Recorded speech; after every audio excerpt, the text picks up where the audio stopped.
Well, it is a great story, and it's really one that really begins last year with the invitation of our Italian friends Marco Renzi and Beppe D'Amato to the university to do a concert and a short residency here. The Italian government is looking for host schools for Marco Renzi, who's an Italian conductor and arranger of big band music, and in fact the director of a conservatory of music in Bari, Italy. The Italian government wants to send him and Beppe D'Amato, a fabulous classical and jazz clarinetist, to the United States, and they'll pay for everything. They'll pay their flights over, they'll pay their meals, they'll pay their airfares, essentially everything. They'll pay their ground transportation to get to and from the school. It was simply amazing. And at that point, I thought, whoa, we have to do this if we can. I went to Mr. Renzi's website, listened to some music, listened to Beppe D'Amato improvise, and talked to colleagues about Beppe D'Amato and Mr. Renzi, and thought, let's get him here. And so ultimately, and I'm cutting out a lot of the hard work that it took, we brought them here not this past spring, but the current spring rather, but last April, for a one-week residency in which they performed with the Jazz Studio Orchestra and the jazz band on a concert in Kofak Recital Hall. They gave some lectures, they gave master classes, and the theme of their concert was special Italian big band music. And at that point, the residency was a wonderful success. Where they worked with students, and we had a great week, and it was just the most fun time and a great experience. We played at the country club with them, with the faculty, and we really made very dear and long-lasting friends. And sometime in the fall semester, near the end or between the semesters, my colleague, Michael Stryker, got a call. I get a phone call from Peter Tiboris, or an email at this point, I can't even remember, that says, Marco Renzi and Beppe D'Amato are going to be at Georgia State University in January. And I'm mentioning this to you because Georgia State was supposed to accompany Mr. Renzi and Mr. D'Amato at a concert in Carnegie Hall, but they've had to back out. I thought of you right away because of the great success that your concert with Renzi and D'Amato was in the previous April. Do you think I'd like to invite you to perform with these guest artists? Can you make it happen?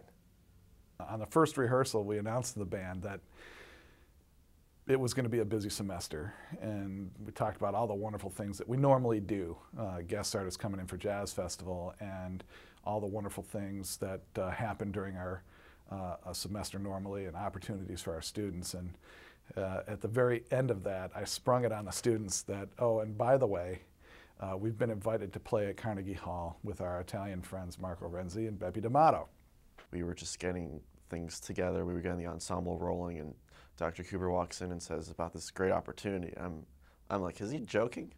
Well, the very next day, I got, just before I was going into rehearsal with the band, I got a phone call from our director of the School of Music, Bart Shanklin, and he said to me, he said, the university is in a state of crisis. They are owed many millions of dollars by the state.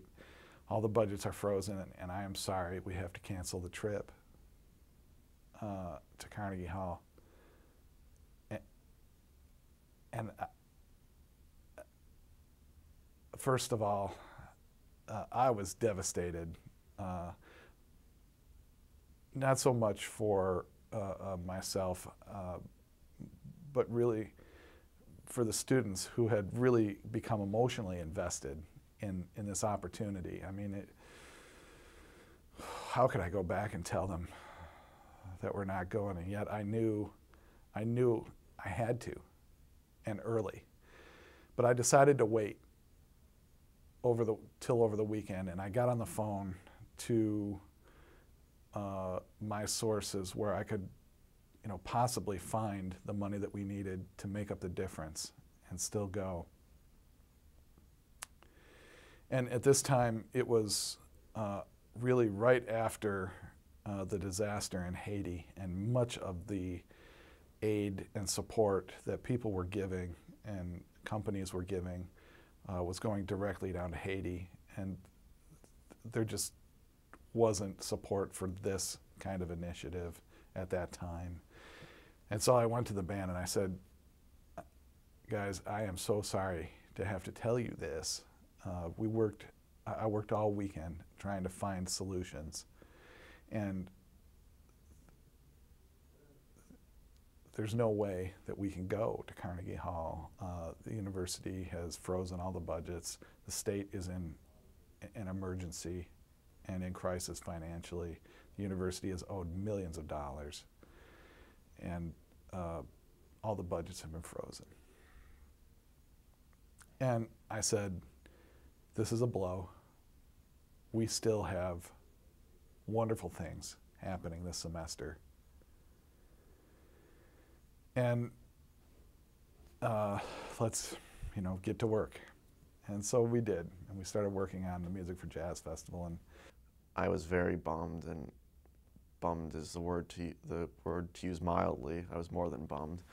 But I do remember when he told us that the trip was off, there was some gut feeling that I had, something in me that said that I think something might pull through.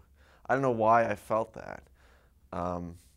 Maybe it was his tone of voice, or, there was no reason why I should have felt that way. But I thought, that's not until May. We got some time. Maybe someone will pull through. About a day or so later, I got a call from one of the students' parents in the band. And he said, well, I understand that the trip to Carnegie Hall has been canceled because of funding issues in the state and so forth. And I said, yeah, all the budgets here are frozen. The university has millions of dollars in arrears, and we're not able to do this. And so he said, well, I'd like to help. And I said, he said, how much do you need? I said, well, we need a lot.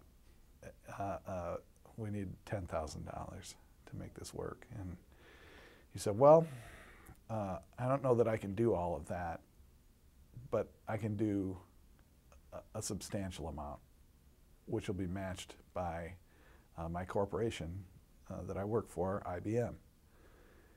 And we discussed what that amount was, and he said, does that get you close enough? And I said, well, first of all, this is a wonderful, wonderful offer, and it may. And so at that point, I got on the phone again, and I started to call, I actually called my record label and discussed with them this particular opportunity, and put together a funding scheme or idea that would support the students, and they decided to help us out with a sizable gift that got us even a little bit closer. And so this started to look like a reality. And through those two things, and the fact that I had booked some performances for the Jazz Studio Orchestra this semester, that brought in a little bit more money. We had the money that we needed.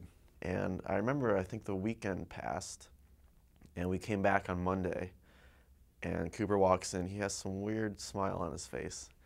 And I thought to myself, oh yeah, so what's he gonna tell us? And he told us the trip was on.